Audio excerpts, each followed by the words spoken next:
Hi again everyone, welcome back again di Bitcoin Update. Teman-teman, thank you banget tadi udah datang ya di live streaming sore hari.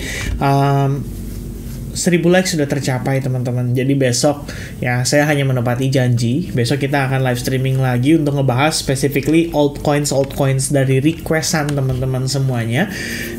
But of course ya mungkin nggak semuanya bisa kita review sih. Pasti akan ada beberapa yang nggak kebagian. Tapi saya harap teman-teman bisa mengerti karena ya keterbatasan waktu dan resource ya yang saya miliki saat ini.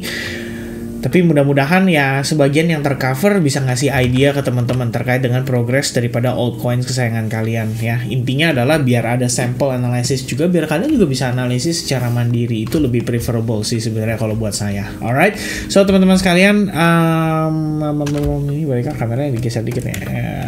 Nah, lebih mantap ya teman-teman. Tadi agak ke kiri gitu ya. Oke. Nah, teman-teman sekalian ya, ini saya mau bahas dari perspektif price action-nya aja teman-teman untuk Bitcoin. Karena kalau untuk fundamental sendiri recently banget ini banyak banget sih yang saya bahas fundamentalnya. Dari uji kesabaran video ini, no rate cut, kemudian Q News event, ini banyak banget teman-teman. Bahkan tadi waktu lagi live streaming pun kita udah ngebahas specifically ya, kenapa bull run masih ada potensi untuk terjadi kembali ya, berbicara soal global liquidity, kemudian berbicara soal kebijakan-kebijakan The Fed ya dan lain sebagainya. Itu udah kita discuss secara lengkap teman-teman di previous video update. Nah kalau di sini saya cuma pengen bahas beberapa poin aja yang saya pengen tambahkan teman-teman, terutama terkait dengan BTC liquidation level ya. Ini kita refresh dulu nih per update saat ini. Angka Bitcoin kan kalau kita lihat di kisaran 66.000 ya, dia steady teman-teman. Biasanya sih kalau kondisi kayak gini nge-build up nih yang namanya order di market. Makanya kalau misalkan masuk ke hari Senin tuh biasanya kan sering kita ngelihat ada pergerakan manipulatif ya, ada swing bawah swing atas ya kan, selepet bawah selepet atas gitu loh. Main fokusnya adalah untuk nge-clear out liquidation dulu di market. Jadi kalau misalnya Sabtu sama Minggu market lagi ranging konsolidasi, itu scalper mulai pada masuk ya. Scalpernya juga bukan scalper biasa ya, kadang-kadang ada scalper yang duitnya luar biasa banyak juga teman-teman. That's why menimbulkan long liquidation level ini meningkat lagi gitu ya. So far sih sampai dengan 64.500 ini kumulatif long liquidation leverage-nya tuh udah naik sampai 1,34 billions of dollar. Jadi kalau misalkan nanti kita ngedapetin Bitcoin mengalami fake out dulu ke 64.500 maybe ya, just before the pump atau before the rebound, saya rasa itu wajar ya, bertujuan untuk nurunin penumpang terlebih dahulu. Tapi satu yang menarik adalah kalau kita butuh bensin, kita butuh tenaga, butuh power gitu ya untuk ngedorong Bitcoin nanjak sampai ke 70.000 bahkan menembus ATH berikutnya atau ATH sebelumnya. Ini bensinnya banyak teman-teman ya. 70.600 aja itu ada 5 miliar dolar yang bakal terlikuidasi teman-teman sekalian. Ini order bakal kena bakar di Binance, OKX dan juga Bybit ya. Kayaknya paling banyak malah di Bybit ya teman-teman sekalian. Kalau kita ngelihat ini dari ya garisnya panjang banget teman-teman ya. Mungkin Bybit di sini setoran paling banyak, total ada 4,9 billion ya. Only dari teman-teman, ini kumulatif ya, total ya teman-teman sekalian ya. Ya tapi dari Bybit kelihatan nih angkanya lumayan teman-teman sekalian, cukup besar. Jadi ya kalau kita lihat sebenarnya itu adalah bensin untuk ngedorong market nantinya bisa menembus all time high-nya ya teman-teman sekalian. Jadi sell short ini banyak banget, mereka lagi di posisi comfort ya, mereka lagi berada di posisi yang lagi profit, lagi make money ya, mereka pikir bisa bawa harga Bitcoin turun lebih jauh lagi. I don't know ya how far Bitcoin bisa turun lagi, tapi in the end teman-teman sekalian ya, ini idea yang menurut saya sangat mantap. Kalau kalian lihat ya detail di time frame daily ya, actually kita masih di low point sebelumnya ya dari inside bar ini. Jadi kita tuh belum bener-bener truly breakdown. Walaupun kemarin sempat ya lowest-nya itu kan di 65.000 dolar nih, tapi kita langsung mantul lagi dan bertahan di atas level low point daripada inside bar ini. Jadi technically kita masih di dalam.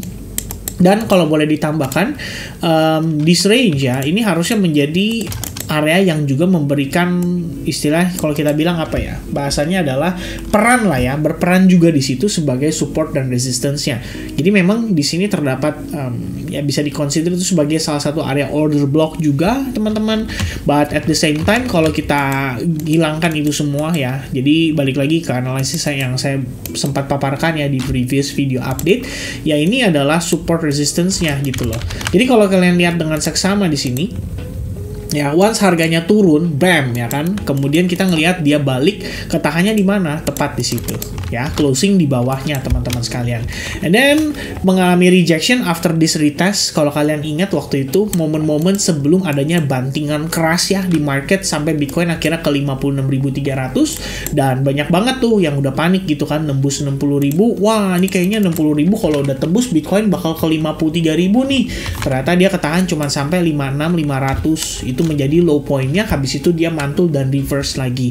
Dan ini sebenarnya dibarengi dengan kebijakan juga ya yang disampaikan oleh Jerome Powell ketika dia ngomongin soal balance sheet-nya ya, yang tadinya katanya percepatannya itu adalah sekitar 720 billion dollar dalam setahun, itu bisa jadi 300 billions of dollar. Berarti ada 420 billions of dollar yang akan dibiarkan tetap berada di likuiditas pasar atau liquidity pasar teman-teman sekalian ya. Nah, harga naik. Guess what? Dimana rejectionnya? Sama teman-teman, 64,7,5 ya kalau kita lihat resistance-nya. Tapi kalian bisa pembulatan ke 65.000 juga. Jadi begitu reject, ya balik lagi ya, di situ bear pada happy, bear pada pikir, wah ini dia ya naikin cuma bull trap doang, bla bla bla bla bla bla. Ternyata mereka yang kena trap ya, harganya nanjak dan kita lihat ketahannya di mana? Pas 64.750 beriringan dengan terbentuknya si imbalance ini teman-teman sekalian. And then harga nanjak, reject, dan kita main di inside bar, bahkan bisa dibilang inside barnya itu masih berlaku ya kalau saya geser ke bawah sini, karena kan low point-nya di sini teman-teman. Nah, saya slide ke samping, masih berlaku nih sampai dengan kondisi saat ini kita masih main di atasnya. Ya, atau masih main di dalamnya. Ya, bisa dibilang mirip-mirip lah bahasanya teman-teman sekalian ya. Indian kita masih bermain di dalam inside bar tersebut. Jadi belum ada validasi yang benar-benar oke untuk kita mengatakan bahwa yes, Bitcoin dropping down dan bisa turun lebih jauh lagi. Lalu teman-teman, pertimbangan berikutnya adalah mengacu pada price action yang saya analisis di salah satu video Bitcoin sebelumnya. Masih ingat dengan terbentuknya si pricing wedge ini teman-teman sekalian? So technically kita breakdown, ada proses retest dan exponential moving average-nya juga sama, di retest Bitcoin main di bawahnya. Saat ini posisi kita itu overexpand dari si exponential moving average 21. Jadi harapannya adalah bisa mantul mungkin untuk retest ke situ dulu ya, sebelum kita ngelihat dia create lower low lagi ya. Sebenarnya overall saya percayanya adalah this movement bisa dikatakan dengan istilah ABC, flat corrective wave. Jadi kita anggap ini adalah flat corrective wave dengan ekspektasi nantinya bisa nanjak menuju ke wave 5-nya teman-teman sekalian, which is ngejar ke ATH yang baru. Dan di case kondisi kayak gini ya, kalau misalkan Anda bearish, sementara ada yang bullish juga, let me tell you something guys, baik both ya teman-teman sekalian ya, atau kedua-duanya nih, baik bull maupun bear sama-sama benar dan salah kalau saya bilang. Kenapa gitu, Vin? Karena technically marketnya itu lagi konsolidasi berat ya di sini. Dan ini mengulangi ya vibe yang sama. Saya udah pernah bilang sama teman-teman kan, waktu di Mei 2020 itu Bitcoin nggak langsung rally guys ya. Di Mei 2020 begitu setelah kita mengalami halving ya, which is sekitaran tanggal I don't know ya to be exact tanggal berapa teman-teman, tapi setelah itu kita konsolidasi itu selama 74 hari, nanjak, konsolidasi lagi 36 hari, turun, konsolidasi lagi 33 hari. Total dari halving sampai dengan akhirnya dia benar-benar rally di sini, impulsif, kenceng nanjak. Itu memakan waktu 151 hari, guys. Dan kalau kalian lihat di sini terjadinya kapan? Mei, Juni, Juli, ya, Agustus, September, baru kemudian Oktober dia rally. Ya, apakah ini coincidence gitu kan? Dalam artian kita ngelihat halving kali ini terjadi pada tanggal 19 April 2024, kemudian memasuki bulan Mei, ya bisa dibilang banyak drama juga teman-teman pada bulan Mei itu, sehingga ada pergerakan yang agak lebih impulsif. Tapi teman-teman perhatikan Juni, Juli, Agustus ini udah masuk summer di US dan biasanya low volume. So is it one of the reason kenapa market nggak terlalu bergerak aktif gitu ya? Mungkin kita coba untuk lihat korelasinya teman-teman. How about S&P 500 pada Oktober 2020 ya. Kalau kita lihat teman-teman di sini ya, mereka sih lebih kenceng ya kayaknya ya. Begitu suntikan liquidity masuk ya ke dalam market atau M2 money supply meningkat teman-teman, ini langsung ya jalan dia. Langsung dia create ATH baru. Nah, ini sebenarnya deja vu nggak teman-teman sekalian? S&P 500 nanjak terus-menerus pada saat itu. Meanwhile, Bitcoin itu nyusul setelah Oktober 2020. Jadi kalau kita ngelihatnya saat ini, saya pikir ini jadi deja vu ya teman-teman sekalian ya. Kelihatan seperti deja vu teman-teman sekalian. Jadi S&P 500 saat ini gimana kabarnya? S&P 500 udah create ATH baru. Bitcoin gimana? Flat, konsolidasi.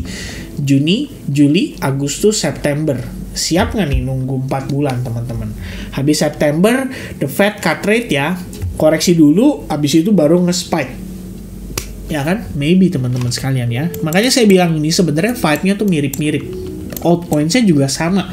Vibe-nya mirip-mirip ya. Ketika posisi harga lagi turun, altcoins ya, orang-orang panik, mereka mulai jualan altcoins mereka, and turns out they are wrong ya. Market start pumping, Bitcoin break terhadap all time high sebelumnya. Dan di sini kita ngomongin bukan cuma untuk Bitcoin tapi juga berbicara untuk total 1 ya, karena total 1 menurut saya yang menjadi kunci. Kalau ini beneran break all time high sebelumnya, harusnya kita beneran masuk ke dalam altcoin season dan juga untuk Bitcoin next bull run ya, yang mungkin ditunggu-tunggu oleh banyak orang teman-teman sekalian ya. So for now kita ngelihat Bitcoin masih dalam tekanan jual. Saya ngelihat nggak ada tanda-tanda sama sekali dia untuk mulai rebound dalam artian dari segi price action dan market structure ya, market structure only gitu loh. Kalau kita ngelihat dari sisi area mungkin ya teman-teman bisa hoping gitu loh, kayak ini kan support gitu kan, harapannya apa sih 65.000, mungkin coba deh mudah-mudahan di range area ini dia udah bisa nge-hold gitu ya di kisaran sini gitu loh. Kan kita dapetin reaction nih, sekali di sini, 2 kali di sini, 3 kali di sini, ini 4 kali teman-teman. Ibaratnya apa?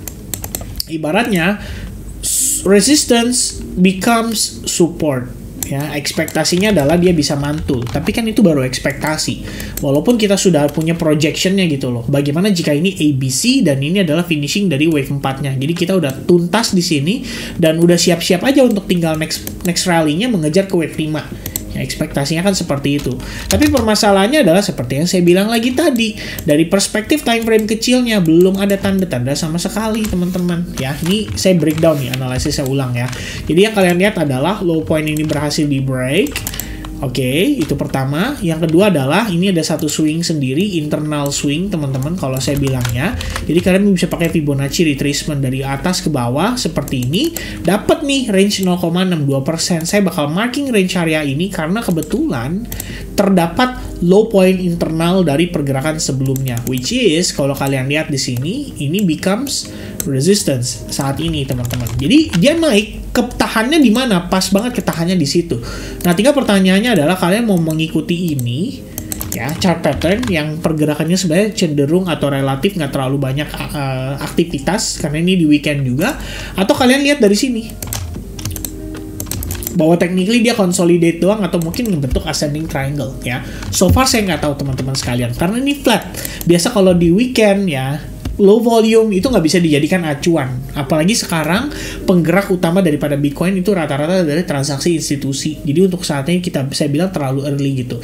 Tambahannya adalah satu, kalau kita pengen ngelihat dia totally reverse ya teman-teman sekalian. Saya bukan guessing, tapi kita coba belajar how to react the market. Ya, kita bukan guessing tapi kita learn how to react the market. Ya, saya mungkin akan ambil ini ya teman-teman. Karena ini ada satu kondisi dia nge-spike sampai ke atas, kemudian setelah itu baru dibanting gitu. Berarti di situ ada supply order karena ada sellers yang masuk dengan kondisi yang cukup agresif. So that's the area yang saya consider sebagai supply-nya. Nah, untuk saya react the market, kapan ya saya tahu Bitcoin akan benar-benar memberikan minimal indikasi lah untuk dia reversal? Jawabannya simple, ketika high point ini diambil. Jadi kita lihat ini sebagai high point terakhirnya, ini low point terakhirnya. Strukturnya kan gitu. Tuh ya, dia turun, lower high, turun, possible lower high. Sangat mungkin ya. Maybe after that baru double bottom, ya kan? Habis itu baru dia mantul. Bisa kondisinya seperti itu. Atau better ya teman-teman sekalian, mungkin mau diada-adain juga bisa gitu ya. Ini trendline nih ya kan, ini trendline, harusnya trendline kalau di breakout bisa nih dia nanjak gitu kan ya. Ini diada-adain namanya teman-teman sekalian ya. Atau yang paling gampang sebenarnya kalau buat saya adalah after dia create high point baru, itu aja. Jadi begitu dia create boom, wah high point baru ya. Anda merasa anjir gua ketinggalan nih, belum buy bla bla bla, tahu-tahu udah 68.000 gitu kan. You have the change ya untuk enter after dia pullback. Nah, tinggal pertanyaannya adalah pullbacknya ini korektif atau impulsif. Udah itu doang teman-teman. That's gonna be your entry point untuk yang lebih valid, terutama buat mereka yang bilang aduh gue takut nyangkut. Tunggu berarti. Kalau kalian yang mungkin agresif, kalian merasa bahwa ini range area yang oke kok buat gua ngebit, ya udah kalian masuk gitu. Considering dengan stop loss mungkin di bawah previous low sebelumnya. Udah, itu aja teman-teman sekalian. Ya, ini masalah preferensi, nggak ada salah, nggak ada benar. Tinggal masalahnya adalah kalian lebih tipikal yang agresif, mau masuk langsung sekarang atau mau tunggu nanti ada validasi reversal. Meanwhile, buat teman-teman yang mungkin tipikalnya intraday, ya kalian akan memanfaatkan kondisi pergerakan ini. Bahwa kalian melihat ada potensi untuk malah sell short gitu. Kalau misalnya harga turun kayak begini, terus malah dia pullback gini, nah ini Anda sell short. Lebih kurangnya gitu kan, untuk scalping gitu loh. Wah, cari cuan tipis nih ya kan, scalping. Pergerakan cuma untuk let's say 5-6 jam ke depan barangkali tercapai gitu. Itu yang dilakukan teman-teman sekalian. Tapi kalau misalkan yang mungkin tipikalnya swing, ya dia udah harus hati-hati. Kenapa? Karena saat ini kita berada di area yang paling gampang sekali untuk terjadi yang namanya liquidity sweep aja. Sebab apa? Di sini ada low point, di sini juga ada low point ya. Itu dua area level teman-teman, menyediakan liquidity. Jadi after that liquidity kena sweep, ya tinggal masalah kita dapat validasi nggak dia beneran reversal gitu. Kalau valid, that's it ya. Itu bakal jadi kunci untuk next movement pada Bitcoin, bahwa dia bisa meneruskan kembali rally yang sedang berlangsung, atau balik lagi teman-teman, seperti yang tadi kita sudah jelaskan, kita masih nerusin konsolidasi sampai 150 hari ke depan. Kira-kira seperti itu. Oke, so thank you very much guys for paying attention. Happy weekend buat teman-teman semuanya. Kita jumpa lagi di altcoin update ya, dari live streaming besok teman-teman. Cheers, happy Sunday, bye bye guys.